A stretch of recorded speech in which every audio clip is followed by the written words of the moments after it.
अस्सलाम वालेकुम स्टूडेंट्स। बेटे आज के लेक्चर में हमने 10वें चैप्टर की एग्जाम्पल को सॉल्व करना है।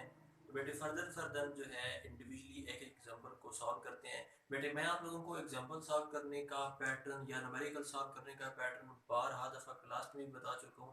अभी भी मैं उसी पैटर्न पे सॉल्व करूंगा। तो बेटे याद रखिएगा, जब भी आपने कोई न्यूमेरिकल प्रॉब्लम या एग्जाम्पल सॉल्व करनी है तो इसी पैटर्न पे आपने उसको लेके आना है। तो बेटे सबसे पहले जो है वो हम देख लेते हैं एग्जाम्पल नंबर 10.1। बेटे इसकी मैं सबसे पहले रीडिंग करूंगा, उसका जो भी डाटा होगा वो यहाँ पर आपके सामने पुट करके उसको फर्दर सॉल्व कर लेंगे। Find the time period and frequency of a simple pendulum 1.0 metre long at a location where g is equal to 10.0 metre पर सेकंड स्क्वायर।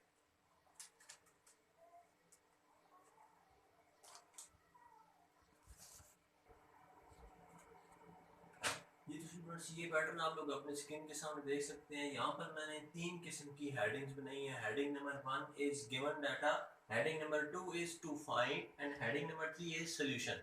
अब बेटे गिवन डाटा में आपने वो सिर्फ चीजें मेंशन करनी हैं जिनकी वैल्यूज आप लोगों को स्टेटमेंट के अंदर गिवन कर दी गई हैं। लेट्स सपोज इस स्टेटमेंट के अंदर हमें एक लेंथ गिवन थी और एक ग्रेविटी कांस्टेंट गिवन था, वो हमने लिख दिया। और याद रहे कुछ बच्चे कैसे करते हैं कि जस्ट ये इसका वर्ड मेंशन कर देते हैं कि लेंथ इक्वल टू 1.0 मीटर।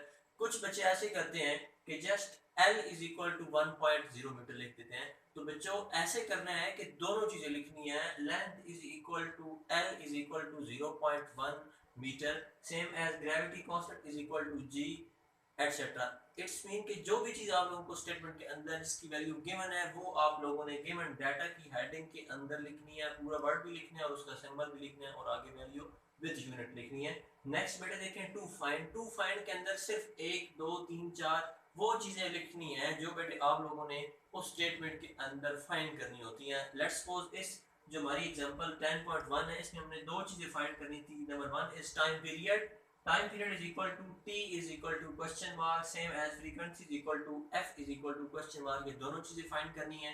तो बेटे फर्दर एक को हम कैलकुलेट कर लेते हैं।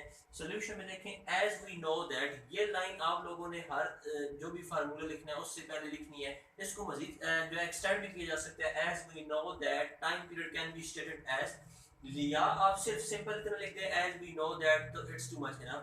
अब t is equal to 2 pi under root L by G. ये आप लोगों के पास रिलेशन था टाइम पीरियड का जो कि आप लोगों ने आर्टिकल में पढ़ा था।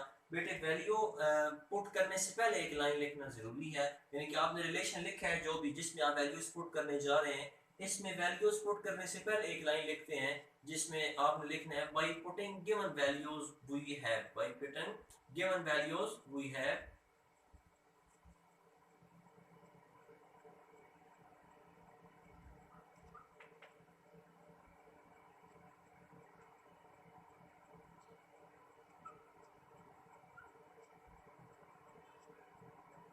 हाँ बेटे ये लाइन लिखने के बाद आपने जो मुतलका आपके पास रिलेशन है उसमें वैल्यूज को सब्स्टिट्यूट कर देना है। देखें t इज इक्वल टू 2।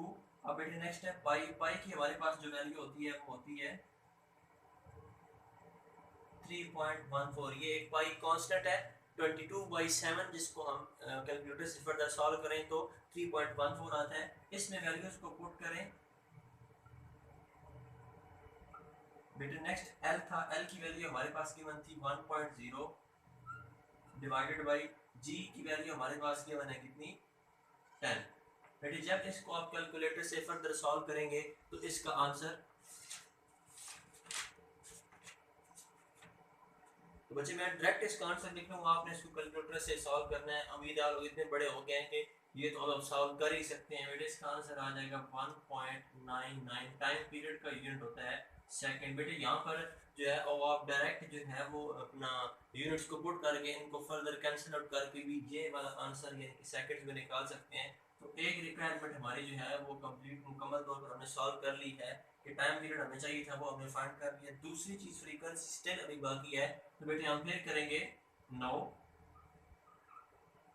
अब फिर वही लाइन लिखेंगे जो कि हम फ्रीक्वेंसी को सॉल्व करने के लिए उसका रिलेशन लिखने जा रहे हैं। तो रिलेशन लिखने से पहले ये वाली लाइन लिखना लाजमी है एज वी नो दैट।